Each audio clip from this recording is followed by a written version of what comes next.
we're actually positioning ourselves as a company that loves taste. Gotta try as much as possible to make it predominantly locally sourced. It's the future where we can coexist. Welcome to the second Renaissance, where we decode the rebirth of human creativity in a technology-driven world. In this second season, we explore how sustainability is elevating our human consciousness and catalyzing us to create within constraints. We decipher why now is the biggest entrepreneurial opportunity since the dawn of industrialization, and what leaders can do to harness the winds of change. I'm Sorman-Nilsson, global futurist, impact champion, and father, and your host for the second Renaissance. Today I speak with Jan Pacas, founder and CEO of alternative protein producer All-G Foods. Jan previously co-founded the ASX-listed pet care services marketplace Mad Paws and HR software company Flair. Jan is a serial entrepreneur who speaks 6 different languages and has global industry experience across digital technology, consumer, and financial services.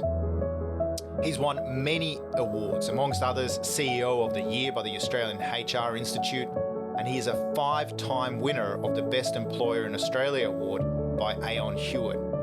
He's an alumnus from the Stanford University Graduate School of Business and the University of Sydney Business School, where we studied together. In this episode, we discuss why lab-grown proteins are on the rise, the future of the meat industry, regenerative farming, and the importance of purpose-led entrepreneurship.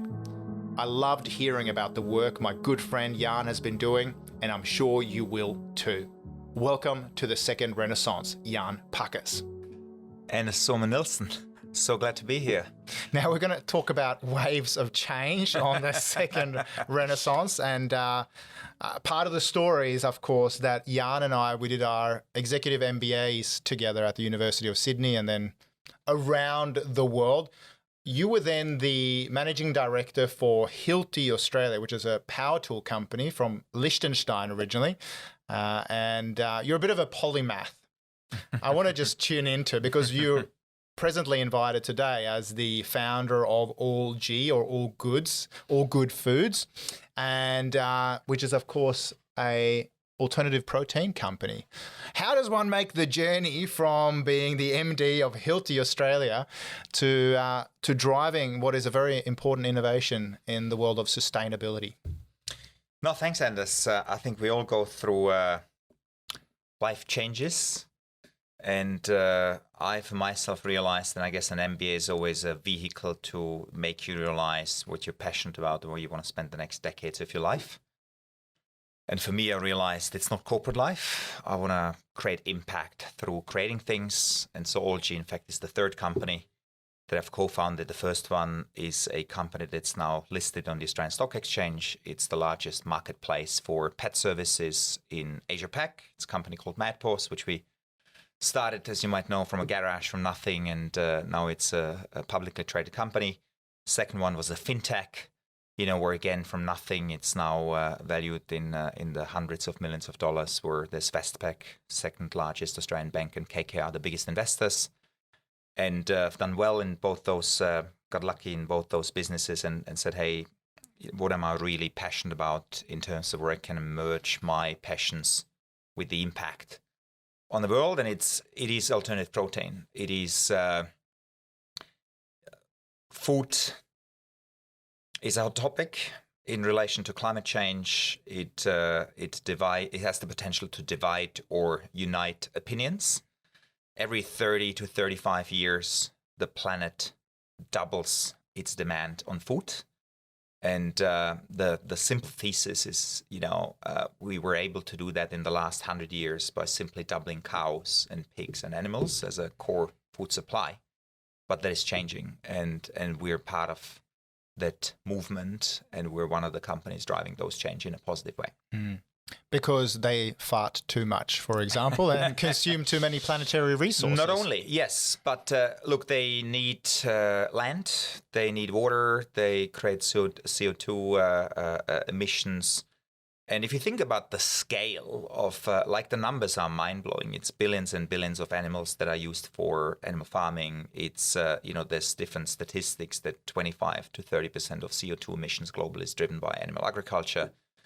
50% of the habitable land mass is used up by animal agriculture. And if you just project it, how that could look like in 30, 40 years, I think it's pretty clear that there must be a different additional solution to simply offer a solution for the increased demand.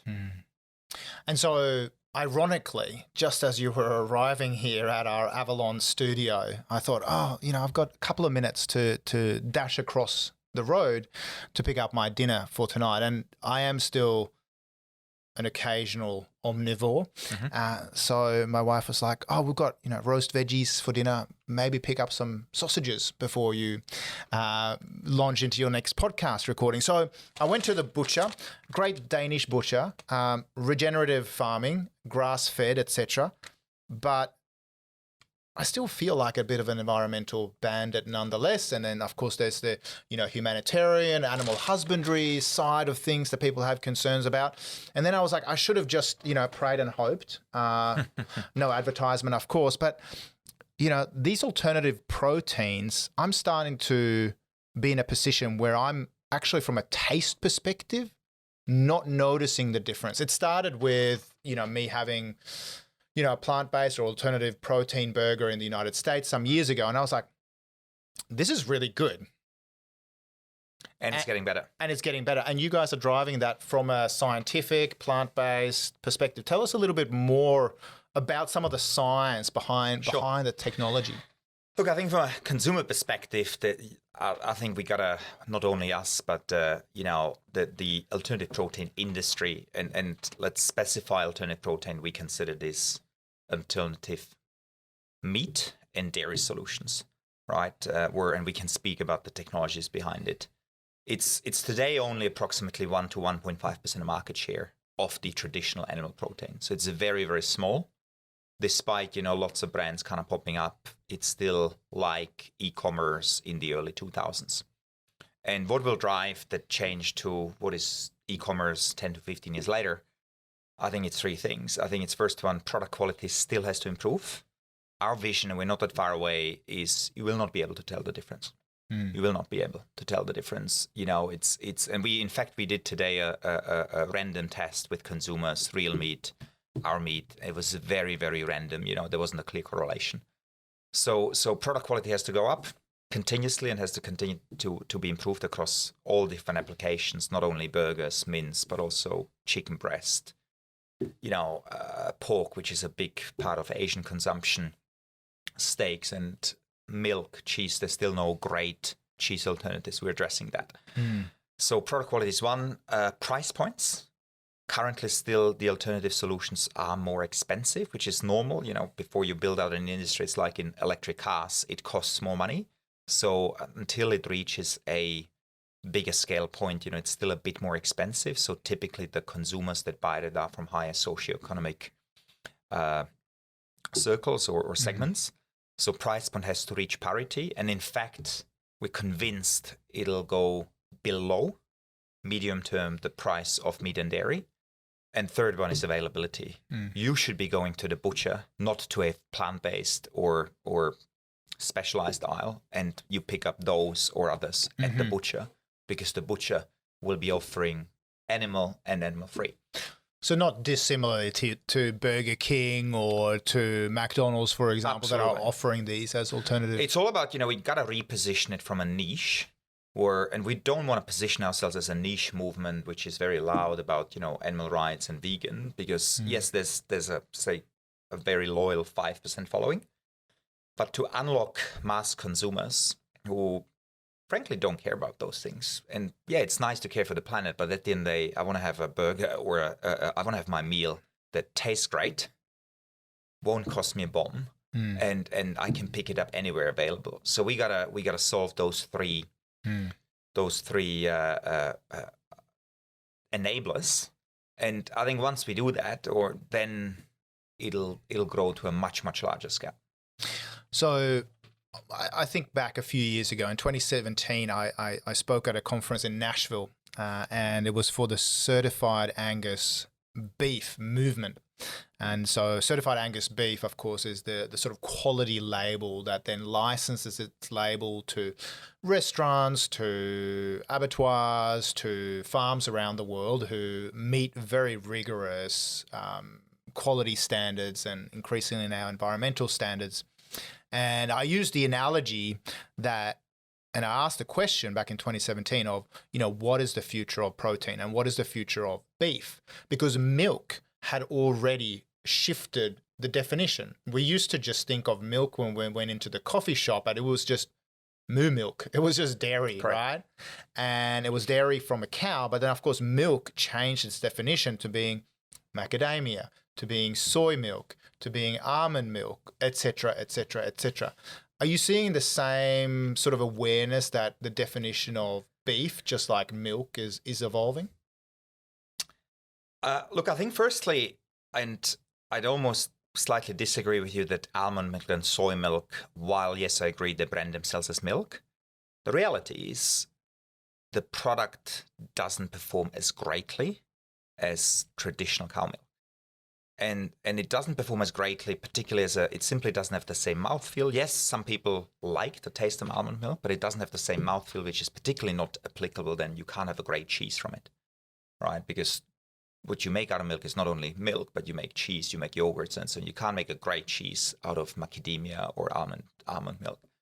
But the second one is, if you kind of look at protein levels that you find again in soy milk, almond milk, and so on, it's got very, very little protein. So it's different than traditional dairy, but it still doesn't solve for the, hey, I want to have something that is nutritionally equal or superior, but is maybe healthier and doesn't have the environmental footprint. And how are we solving? And sorry, I'm a little bit misleading, but I want to bring that in. We're actually creating identical milk, but without the cow. And how we do that, we take a gene from the cow and we program the gene to, in its simplistic form, to reproduce itself at 10,000 times the speed, put it in a yeast, and kind of imagine it at scale, how you're growing beer in a large stainless steel fermentation tank. 2 days later, you harvest 50,000 liters of beer. We're going to harvest 2 days later identical cow milk, entirely from programming the gene that, you don't need to use thousands of cows, thousands of acres of land, water, and 2 years of time to get to the same outcome. We can basically program the gene and harvest the milk. And if you look at it from a kind of health perspective, it's better for you because we can take out the lactose, we can program the milk, so that it's the best to your nutritional values, sustainability wise. It's an absolute game changer. And so better for plant, better for you, and over time we'll get to a better price point. So that is disruptive, right? Because there's zero compromise for the user, zero compromise because it's identical. We measured it, from a molecule, but you take the animal completely out of the system and hence don't have those negative consequences. Yeah, and of course some of these plant-based milks or whatever you choose to call them, sap or whatever else. They have to have a lot of sugar added to them to actually perform well and they use local 10 times more water to produce, a liter of milk. So actually, in order to get to for instance, 1 liter of almond milk, you use, I think, 8 times more than the production of traditional milk. So it's actually even more damaging for the environment. Again, it's some people prefer it for a taste profile and so on, but it's still relatively small. So we believe in order to change dairy, we got to recreate identical dairy just without the animal through a different technology. Yeah. So taste, performance has to be great. How have you guys been performing compared to the competition? Feel free to name them or otherwise. Sure. Are you winning over the convinced Aussie male barbecue lover? Are they starting to, migrate? So look, the plant-based meat, which is one technology that we're in that's been around now for a number of years, the most famous companies are Impossible Foods and Beyond Meat. In terms of how do we compare against them, in fact, we've done a blind tasting profile, 100 users, outsource this to an agency. We've beaten Beyond, which is, I think, pretty amazing because they raised much more money, have been around for longer. And we were not much worse than Impossible, which is probably the benchmark. And if you then again compare Impossible, Beyond, or us against Real Meat, it's very, very comparable. You'll have a really hard time to find out if it's kind of Real Meat or not. But there are other applications, like for instance a steak, like for instance full chicken breast, where plant-based technology is not there yet, right? So there's still a lot of catch-up to be done. In terms of animal-free identical dairy, frankly, there's a lot of companies in the space, but they haven't hit market shelves yet because it's still technology projects, very small scale. If you look at the glass milk that we've done, like it's not only that you as a consumer taste it, we actually measured it on a test. It's identical cow milk, right? So that'll be absolutely unrecognizable. How do we then translate it into a consumer proposition and eventually drive consumer change? I'd say it's still a process, right? And yes, as always, there's early adopters, like, certain age groups, certain kind of suburbs. Of course, you'd say in the 20, 30-year-old people in Bondi, they love it and they'll be on it. But then you have your example of the very kind of Central Australian heavy meat eater, barbecue lover, who, even though he or she might like the product, just the fact that it's plant-based creates a negative reaction. Now, how do we overcome that from a branding perspective, how do we make it inviting yet not divisive? I'd say that's still a marketing challenge, right? And we are not positioning ourselves that's why I said not as a vegan company, because that divides society. We're actually positioning ourselves as a company that loves taste, right? That loves taste, that wants to unify people around the barbecue, whether you're flexitarian, vegetarian, or carnivore, and it's all that matters is taste and have fun, and that's and what's the occasion, rather than being preachy about you should be doing this, you should be doing that.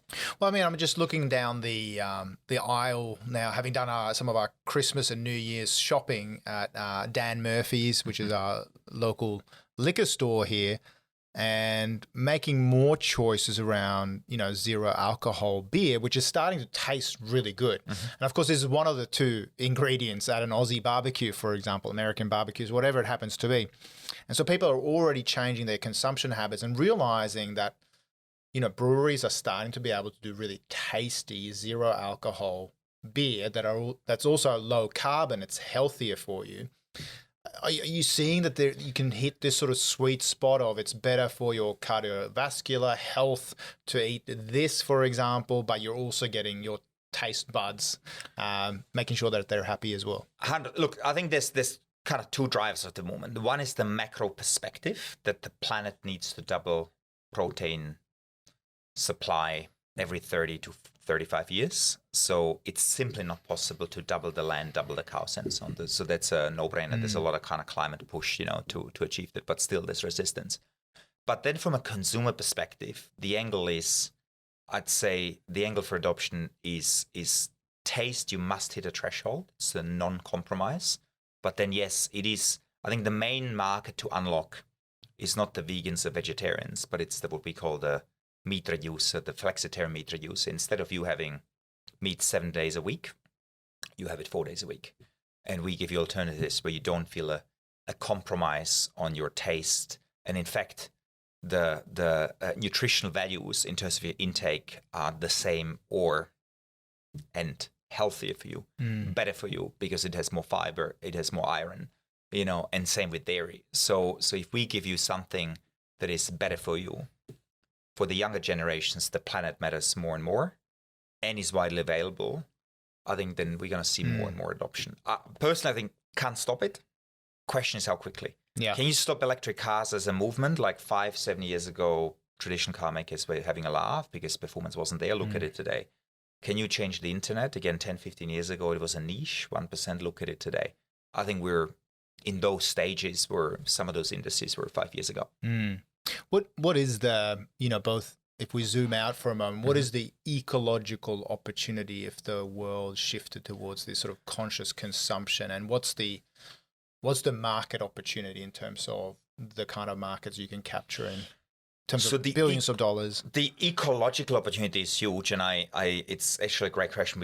We're wanted to engage one of the most famous professors at Stanford University to do exactly that study with us, that we understand what's the size of the prize in terms of positive impact for the planet, both from an aggregate perspective, but also then from a single consumption of one meal a day or one meal a week for you as a consumer. Right? I want to understand this impact on land, water, CO2. So, but the short answer is it's huge. It's huge. It's if animal agriculture is I think the second or third largest emitter of CO2 globally, it's clear that the opportunity is huge and the consumption only goes up. What is the opportunity in terms of value creation as a business opportunity for shareholders? Meat is $1.2 trillion industry globally. Dairy is approximately $800 billion globally. So it's a $2 trillion global industry that is doubling in size every 30 years. Now, I don't think traditional meat and dairy will ever go away, but I do think of that doubling of the double capacity, the sheer majority of the additional capacity will come from alternative protein sources, be it through precision fermentation, plant-based or cell-based meat, which is still yet to come kind of 5-10 years in today. So talk us through those three different scenarios and just break it down for our viewers and listeners. So the three main technologies how to solve the incremental demand is plant-based, precision fermentation, and cell-based. Plant-based is what most of the consumers would be familiar. That's Impossible Foods, that's Beyond Meat, and that's Butts as the great leading Aussie brand. And it's proven. I think it's the closest in terms of price parity. The industry is probably 2 years away from price parity. And I think when you're going to see price parity combined with even better and better product performance, it'll become more and more mainstream. There's still, I think, a branding challenge, how you not make it too anti-meat, which some of the brands are doing, Beyond Meat and Impossible. That's why we don't want to position ourselves against.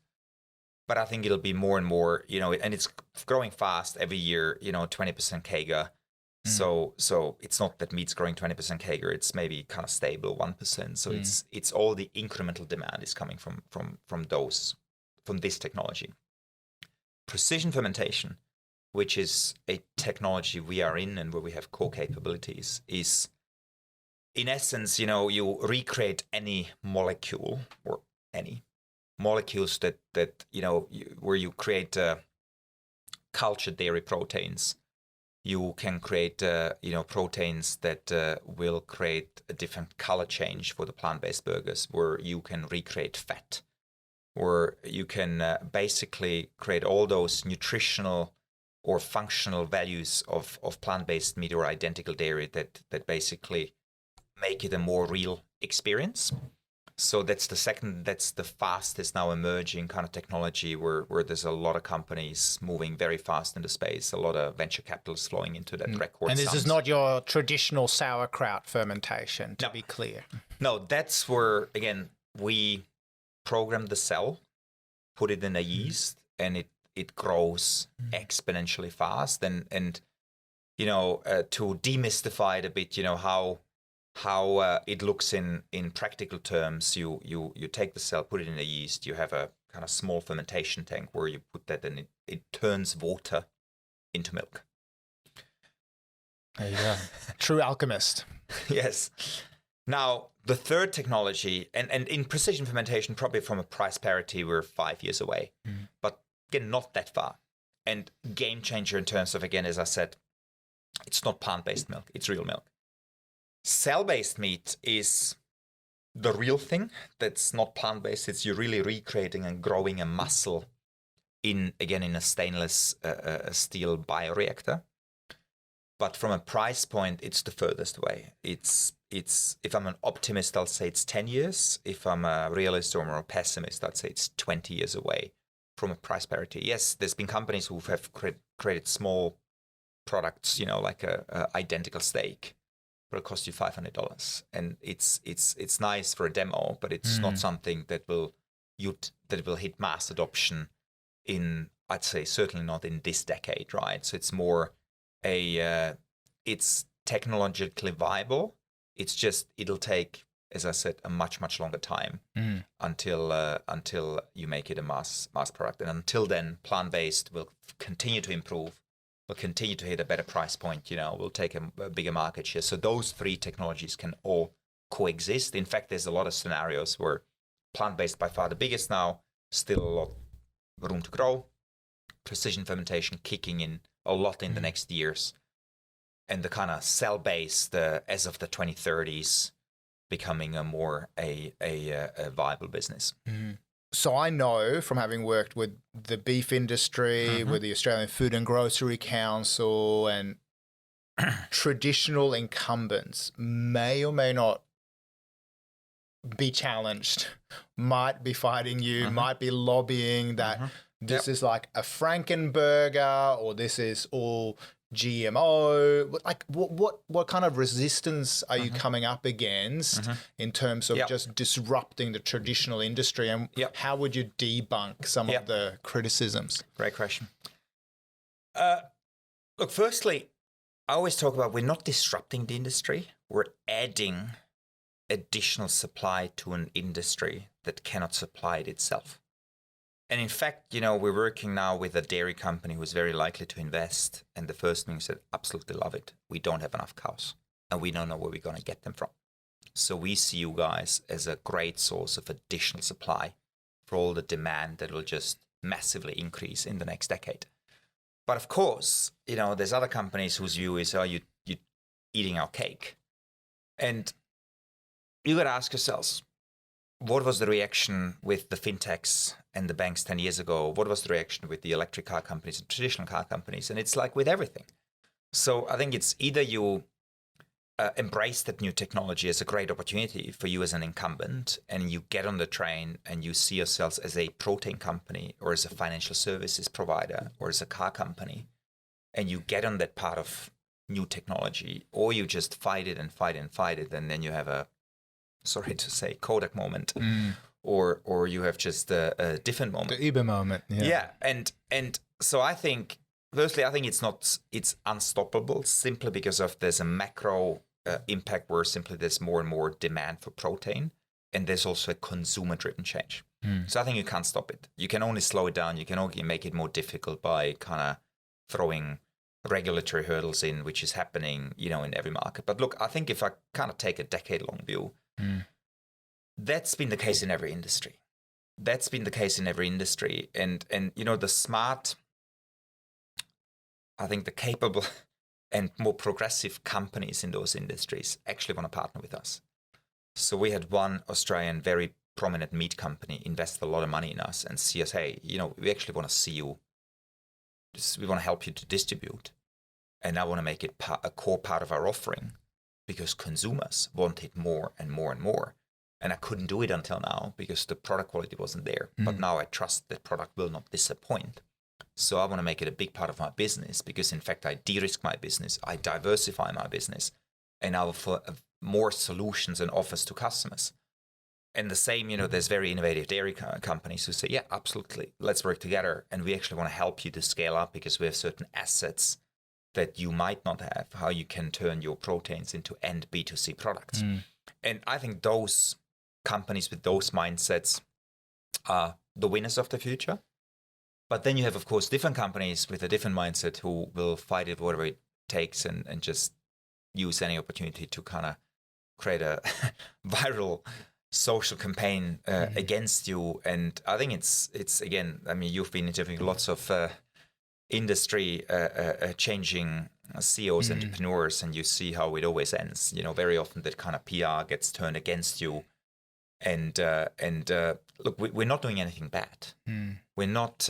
We're providing healthy alternatives that are better for you, that are not depleting the resources of the planet as much. In for a very, very fast growing population that'll hit 9 or 10 billion. Like, how else would you do it? How else would you do it? GMO, yes. Needs to be solved, needs to be addressed. I personally think the adoption towards, we're not GMO, by the way, right? But I think, the more and more countries will adopt GMO as a very normal process because, again, there's a lot of GMO in every farm. Rennet, for example, as a cheese, is GMO and it's been widely adopted, right? So it's, again, only a question of time. Is it processed? Yes, it is processed. Do you know how a real meat burger is processed? Do you think there's more steps in a meat burger, in a real meat burger, and a plant-based? What do you guess? I would imagine that, given you've asked the question, that it would be in a meat-based burger. Yeah, look, we even were thinking, should we make a video about a comparison about what's the process here, what's the process here? But we said, let's not do it because it will stir up even more discussions where it'll just attract a lot of negative publicity. I can imagine this from a positive angle. I can imagine this moment where it's the Tesla truck, pulling the Ram or the Ford up the hill. That's the big fight, the decider. Yeah. So there you go. Maybe there's a PR opportunity in all of that as well. So if you're looking at analogs or other markets, I mean, the US is probably arguably a few years ahead of us in terms of adoption and in terms of the technologies, in terms of where the dollar is going. What are you seeing? Are the Krogers of the world or the Tysons of the world, the Ciscos, etc., are they getting on board with this technology? 100%. All the big meat companies and all the big dairy companies are jumping on the train and or not all of them, but most of them, and either investing in those companies or creating divisions within themselves or buying companies or partnering with companies. And we as well have been approached by multiple dairy companies, by multiple multinational food companies, as well as by Australian meat companies to, where they either want to invest in us or they want to partner or they want to jointly develop. And I think that's the future where we can coexist and where we just can jointly develop more innovative products that were, at the end of the day, the consumer wins. Yeah. So, I mean, even in traditional agriculture and broad agriculture in terms of animal husbandry, there seems to be this groundswell movement now through regenerative farming, through, grass-fed, from farm to table, digital traceability, through to, from nose to tail, using the whole animal and, ethical meat-based consumption. How does that translate? Or is the sense that, yes, but that's not enough to feed? That's what I'd say. It is great. I love that, right? That you have that ideally everything gets sourced locally within your kind of mini radius of 50 kilometers. But look, the reality is with a growing population who is spoiled for choice, look into the supermarket, you find how many cheese options from how many countries. That's the society we live in. So I think it's very hard to convince the consumer that the only thing we're gonna give you is what's been grown in that kind of 15-kilometer radius, right? So I think this is great, but I have question marks. Is it enough for a growing population planet with some high dense populations, in China, India, Asia, Africa, where you might not have the climate to cater for all your needs? So I think that's great because it's good for the planet, it's good for you, it's good for all the value chain. But we're speaking, 5-10%. We're not speaking, it won't be the big mass. Yeah. It kind of triggers this thought that in 2012, I was speaking at another agricultural conference in Las Vegas, and attached to the beef industry was for feedlot owners and managers in the United States. And one of the things I always ask our clients is, are there any no-go areas that are either, legally charged or that just, from a messaging perspective don't work? And the client said, please don't mention the O word. What's the O word? And the O word in their parlance was organic. and this is sort of early days of the organic movement before, farm to table really sort of took off in a massive way. And before locavorism and all the rest really kind of, again, went mainstream. And they had a lobbyist that the industry employed who made a very convincing argument to everybody in the room. Some people were more conscious capitalists, other people were less conscious capitalists. And she basically made the argument and showed it with very fancy graphs, etc., that organic was totally unsustainable and will never feed the planet. Have you got any thoughts on that in terms of resource consumption? Basically, she was saying, organic cows live for longer, so they fart for longer. They need more resources to produce the same pounds of meat, etc. And so it was a really interesting one. I mean, lobbyists are always fascinating in terms of how they might skew and frame reality. Look, I think it's a false thinking to assume all those extreme scenarios, right? Like, is the planet and the economy ready if we switched off oil tomorrow and went to 100% clean energy electric cars? Absolutely not. Because you'd have so many shockwaves in the system and unemployment and, bankruptcies and so on. So it's all a gradual process. And painting those extreme scenarios, kind of verifies the hypothesis or proves the hypothesis, whatever you want to prove, right? But I think the question is more, this is where we're today. This is what the planet needs in the next 10, 20, 30 years. How do we want to achieve that? What is the source of technologies and food supply in our case? And where's the main incremental delta coming from in a most sustainable way? And yes, organic will have a part, but I think, again, my conclusion is we will not be able to get there through traditional mainstream animal agriculture, because we just cannot double, classic at scale animal farming. Like, have you seen those pictures and how much land? And like, it's just not, it's not like, maybe another few more years, but take a 30-year view. It's not possible. It is possible at an extreme consequence and at an extreme cost. Yeah. And at the top end of the market too, there's another thing I've come across in our work in big agriculture and certainly with the work we've been doing with certified Angus beef, that do take a very serious approach to animal husbandry. And there's a saying in the beef industry that, nobody celebrates with a good piece of chicken.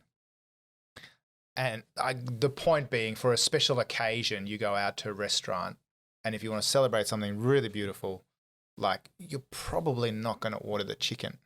All right. Sorry to all the people in that industry.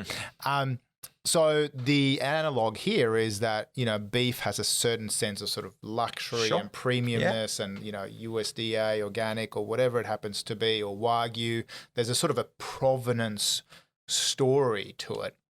And that provenance story, whether it's, we drink champagne and it's only from Champagne. I agree. Or it's Parmigiano Reggiano cheese and it's from a geographic region and it has this sort of sense of luxury to it. How do you recreate that when it's maybe locally sourced from your local lab, in a sense?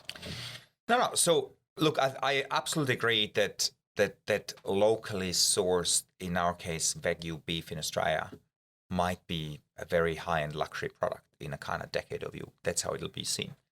In terms of us producing plant-based, we are taking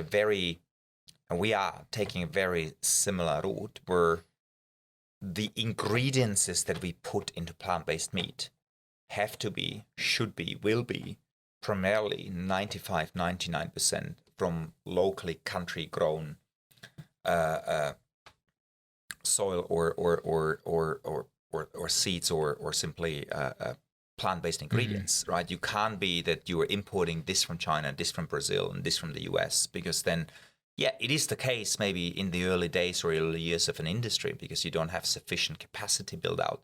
But you clearly, the dairy or meat industry is primarily a local industry where yes, there's exports happening, but the sheer majority is for local consumption, right? Or the food industry. And that's exactly the same view that you've got to take in plant-based or precision fermentation, where the sheer majority is produced locally, grown from local soil, mixed with local water and so on, because then it's economically viable. If you start shipping, heavy, bulky stuff from the US to Australia and to Europe and so on, it's just, but it still happens, right? It's fun fact, 90% of the bacon that you buy on Australian supermarkets is not from Australia, right? So it's, again, you have unique niche product application where it's not the case. But I think, again, to make food more sustainable, yes, we gotta try as much as possible to make it predominantly locally sourced. And I guess the hyper-local option in the future might also be not just in broadacre horizontal farming, but also increasingly in vertical farming, which we might come back to in just a second. But I can imagine, when I look at this and I go, in the future, that if this was the meat variant and that was grown in a lab, and I knew that the genetic code of this was that you guys had paid a license fee to somebody in Japan to get part of the genetic code for Wagyu into that, I'd be going, yeah, that sounds, even better than maybe the Tassie option or whatever it happens to be. And then if you grow it locally here in Australia, even better, because it keeps, carbon emissions lower. But, you might actually see a whole new, ball game of intellectual property and people charging for genetic sequencing. Yes and no, right? Like, am I getting too futuristic on you? Maybe a little bit. Look, generally, you want to make the libraries of genetic sequencing widely available to anyone as possible, so that you can basically experiment and recreate the different proteins and so on. It's like a analogy, and I don't want to freak users out here. It's like a widely available kind of open source software code, and then it's up to you how you kind of mix it up and what you use and how you create an end product. But yes, it is still futuristic, right? Like plant-based, this is not how you grow plant-based. This is, yes, how you grow then cell-based meat or precision fermentation in terms of recreating recombinant proteins. But plant-based is literally an ingredient play where you mix preferably local ingredients with unique flavors in a unique extruded way and recreate meat. I'm thinking the fermentation story is one that would probably appeal to a number of conscious consumers in Byron Bay and, these very enlightened areas around the world. I mean, we grow kombucha at home. I'm not going to claim that it's a precision fermentation, but it grows really well and produces a really nice kombucha. Once the mother, of course, grows to a certain size, we have to, energetically pass that on to somebody else. We have passed it on to Luke and his family, for example, our videographer here today. I'm not sure how it's doing at the moment, but, and there's sort of a spirit of giving here that, we actually cut part of the mother because we know it was going to regrow, and it just it feeds on whatever is in our kombucha mix. I think that story of the sort of, precision fermentation is a really interesting one, even if it happens in a lab and not in a, in a vat or an urn in someone's kitchen, right? This is what's scalable about it, and it's exponential. Yeah, look, it's. I mean, the futuristic scenario of a report written by a lot of smart people, Rethink X, recommend to read it if you can. It's widely available on the internet. Is that the future of precision fermentation is you can basically have a fermentation tank on anyone's roof, and you make it completely weather independent, climate independent, day, night, seasons independent. You put the programmed cells into the fermentation tank, and you then harvest milk, dairy, proteins, whatever. Right now, I still think we're a few years away from that. But that is the future, right? That you can then recreate the food you need in every environment.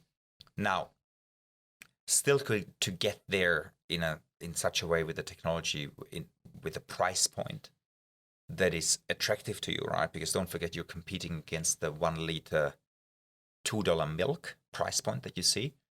It'll take a bit of time, right? And the Hence, in the early days, you got to mass produce it in much, much larger fermentation tanks, because this is how you have much more scale to hit those price points.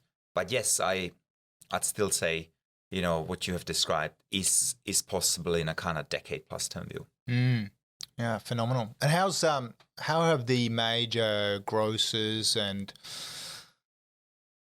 distribution networks in Australia adopted this? I know you're an IGA already with Buds. We're an IGA, 400 retail stores, close to 1,000 restaurants, soon to be ranged in one of the two majors. Can't disclose yet, Look, they're adopting it very, very fast. And in fact, it's a big priority for them, because they, of course, see the growth of the category.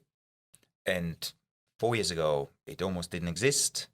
Today, it's still a niche, but it's grown 40-50% year on year.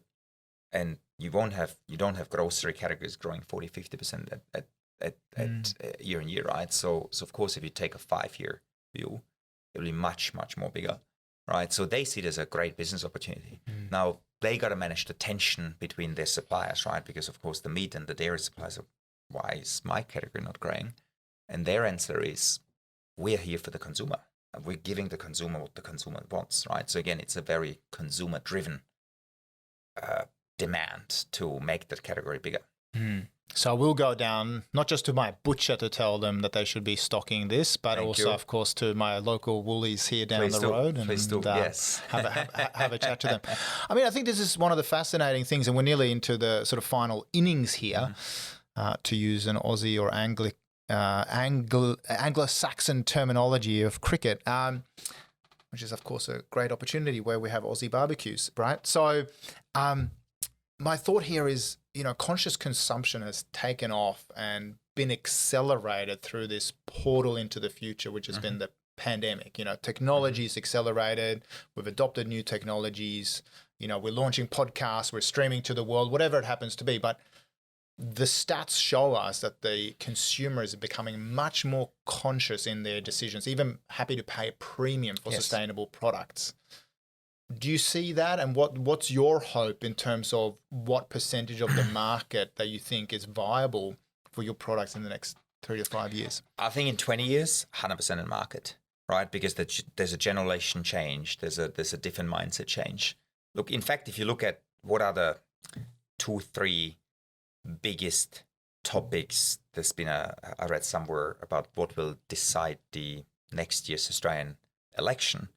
Housing affordability is one, unsurprisingly, but climate change is one of the top 2 or 3 topics, right? So people, it's not a kind of, hey, this doesn't concern me topic. It's becoming more and more real. And I think, again, as I said before, particularly the younger generation, who, of course, have free access to education at scale, which people 20 years ago didn't have, just making their mind up based on conclusions and different opinions, and that's driving the change. I think you can't stop it. I think it's that's why I say it's a consumer-driven trend. Now, again, this is where the art is: how can we make it a non-divisive topic? How can we make it more a united topic? Or in an ideal world, you have 2 or 3 generations of a family all enjoying Butts burgers for an Aussie barbecue, and not arguing about, well, this is not real meat because this is my opinion, and so on and so on. That's, I think, again, a marketing challenge. But I think we'll get there, right? Because products are becoming better. As there's more and more positive reviews, I think people are more open to it. This is always, like with every category, there's been a lot of skepticism for the first electric cars, simply because I also say they were not good enough. It wasn't, the engines didn't perform, the batteries didn't last, it didn't look beautiful, you didn't have the network of the chargers available. So it was always a very, very niche.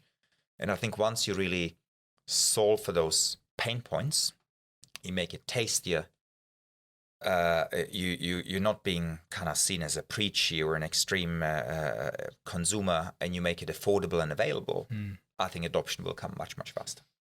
So there's an interesting point there around the family and the breaking of bread and sharing a meal together. And I remember bringing home at one point in time, quite a few years ago, an ex-girlfriend of mine who at the time was vegetarian, and my parents felt extremely judged. They felt like it was like she was high maintenance, that she was judging their consumption choices. And they go, you know, in our day, we were just grateful to have food on the table. You know, we didn't ask whether it was organic. We didn't ask where it came from. You know, if our bellies were full, that was, you know, what was respectful. If you, you know, burped after a meal, maybe that wasn't so respectful in that culture. But, you know, like it was this appreciation that when you finished your meal, you know, that was respect to the host. Mm-hmm. I feel like multi-generationally, we're at this sort of tipping point where you realize that if you have a vegan over or a vegetarian over or whatever, everyone's kind of like omnivores, but with the new technologies now, we all have choice and it can be inclusive as opposed to being divisive. Correct. 100% agree. And look, it's, again, consumers are spoiled for choice. Your parents might have had this opinion, but will you have such an opinion once your son comes up with a girlfriend and she will be vegan or she'll be whatever? I think you'll be much more tolerant, right? So I think it's, again, as we evolve as a society, and I think the art is how do we bring our parents on the journey, you know, where they don't feel pushed, but actually feel it as hey, it's a good thing because everybody's winning. Mm. Well, thank you for lending such an abundant lens to the future of food and hopefully the types of proteins and energies that will power our creativity in what we term the second renaissance, which is, of course, a flourishing of human creativity and entrepreneurship driven by and enabled by technology. So great to have you on the show, Jan Pacas. Anders, thanks so much. Loved speaking to you. And thank you, dear audience, for listening to us. Have a great day, morning, or evening, wherever you are. Thank you.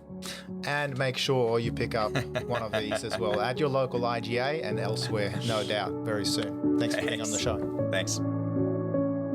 Thanks, Jan, for your foresight and your insight into the power of technology and how it can transform how we consume food while doing our bit for our planetary future. We look forward to seeing you leading more breakthroughs in this field. Next, we speak with high-octane entrepreneur Creel Price from Investable on how the 3 Ps of planet, people and profit coexist and augment each other, why entrepreneurs have a crucial role to play in fixing the climate crisis, green tech, and what the role of regenerative capitalism is in the economic recovery from the pandemic. For more information about the Second Renaissance and our work on sustainable innovation, please visit my website, www.sorman-nilsson.com. We would appreciate if you can take a moment to share the podcast with a friend or a colleague and help build the movement. We hope that what we learn together on the Second Renaissance can help us all build a sustainable future for ourselves and our children. See you in the near future.